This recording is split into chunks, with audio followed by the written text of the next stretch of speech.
हाय आदाब सलाम नमस्कार सत श्री अकाल। मैं रोशन कुशवाहा और आप देख रहे हैं times of Sitamarhi. Times of Sitamarhi में आपका स्वागत है। बात समझनी है तो पूरी वीडियो देखनी होगी। जी मैं बात कर रहा हूँ किशनगंज के।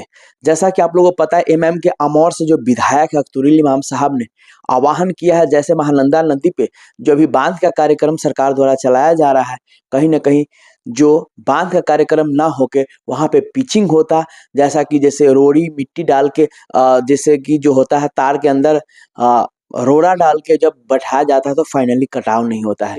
हर साल बाढ़ से सीमांचल इलाका कैसे डूबा रहता है और उसी क्रम में अभी परियोजना चल रहा है बांध का। जो विधायक है अख्तरुल इमाम साहब आमौर से हर काम में आगे रहते हैं। जी हाँ, इसीलिए लोगों से आह्वान किया है कि आप लोग आइए हमारा साथ दीजिए और फाइनली क्या है पूरा मसला, चलिए उनकी ही जुबानी हम सुनते हैं। भाइयों सलाम आदाब। जैसा कि आपको मालूम है कि सीमांचल इलाके की तबाही और बर्बादी की बड़ी वजह यहाँ पर हर साल सैलाब और नदियों का कटाव है और इसी मामले को लेकर एक योजना बनी है जिसका नाम महानंदा बेसिन योजना है। हम सबों को यह उम्मीद थी कि इस योजना के जरिए से हमारी भलाई होगी, हमारी नदियों के कटाव को रोका जाएगा और सैलाब को से तबाही से भी बचाने की कोशिश की जाएगी।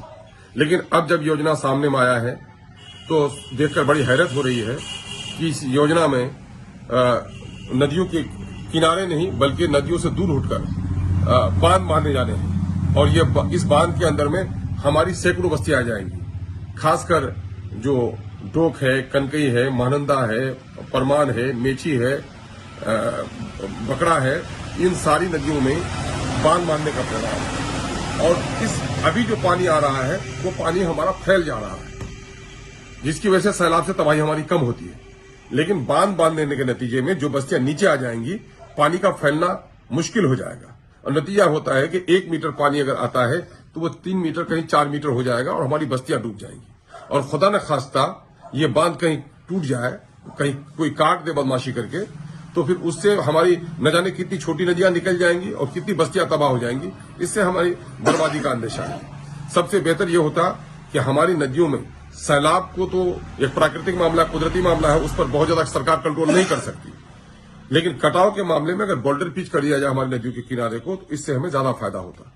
इसी मुद्दे को लेकर के हम लोगों ने असेंबली में भी बात उठाई, मुख्यमंत्री को भी लिख करके दिया, जल संसाधन मंत्री को भी लिख करके दिया, ऑफिसर्स को दिया, इंक्वायरी हुई, लेकिन सरकार बजीर है। अभी 200 किलोमीटर में बांध बांधना है फेज 2 में और लगभग 1800 करोड़ का टेंडर भी हो चुका है। अंदेशा है कि जिस तरह से तिस्ता कैनाल के मामले को लेकर के बंगाल में खाओ पिकाओ अभियान चल रहा है, यहां भी खाओ पकाओ अभियान होगा और हमारी बर्बादी भी होगी। इसलिए हम सबों ने मिलकर इस पर कोशिश की है और हाजी अब्दुल समान साहब एक्स में एमएलए बायसी ने इस पर पहल किया है। इसलिए हम सब की जिम्मेदारी होती है, राजनेताओं को तो आना ही है, लेकिन हम आम जनों से भी, जो चाहे वो ठाकुरगंज के हो, कोठिया के हो, किशनगंज के हो, दिगलबाग के हो, बादलगंज के हो, टेरागाज के हो, अमोर बैसा के हों या डगरवा बायसी के लोग हों, सबको आना चाहिए। कटिहार के में जो लोग प्रभावित हो रहे हैं उनको आना चाहिए, अररिया में जो लोग प्रभावित हैं उनको आना चाहिए। इस मामले में हम लोग एक मरतबा फिर सरकार को अपने आंदोलन के जरिए से सुझाव देना चाहते हैं कि इसके मौजूदा जो प्रारूप है तो इसको तब्दील किया जाए। जो एस्टीमेट है इस वक्त का, इसमें सुधार लाया जाए और हमारे बांध बांधने के बजाय नदियों के किनारे में बोल्डर पिच किया जाए ताकि कटाव से बच सके। याद रखिए, अगर समय रहते हुए हम लोगों ने ये काम नहीं किया तो हमें बड़ा नुकसान होगा। हमने इस संबंध में आप लोगों की खिदमत में पर्चा भी जारी किया है, अनाउंसमेंट भी करवा रहा हूं। अमोर बैसा का एमएलए होने के नतीजे में मेरी बड़ी जिम्मेदारी होती है कि वहां के लोगों को मैं ज्यादा इसकी सूचना दूं। मैंने ये काम करवाया है। हम उम्मीद करते हैं कि कल आप तमाम तर मसरूफियात को तीज कर, कल संडे है, शादी है, ब्याह है, मनसूब है, हम लोग उसी में उलझ के रह जाते हैं। सब काम को छोड़कर कल आप आइए और इस प्रोग्राम को सफल बनाइए। यकीन जानिए, जमहूरियत में तादाद की बड़ी अहमियत होती है। तादाद हो और आवाज न हो तो मारे जाएंगे, और आवाज हो और पीछे तादाद न हो तो फिर बेवजन हो जाएंगे।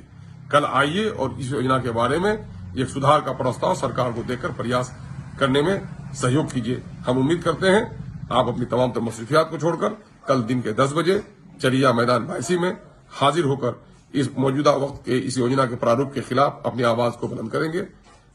आपका इंतजार है। अस्सलाम वालेकुम, आदाब। साफ साफ कहना है अख्तरुल इमाम साहब का, क्योंकि भैया जिस तरह से हर साल बाढ़ आती है और बाढ़ से सबसे ज्यादा बिहार में कोई अगर इलाका प्रभावित होता है तो वह है सीमांचल। हर साल बाढ़ में सीमांचल इलाका आप जानते ही है कि कैसे लोग के घर में पानी घुस जाता है, लोग बेघर हो जाते हैं। इसी को लेकर जो आह्वान किए हैं अख्तुल इमाम साहब ने, उनका बिल्कुल बहुत अच्छा कदम है, पहल है। आप इस पे विशेष आप लोगों का क्या राय विचार है, आप लोग कमेंट करके जरूर बताइएगा। तब तक के लिए बाय बाय, टेक केयर, देखते रहिए टाइम्स ऑफ सीतामढ़ी।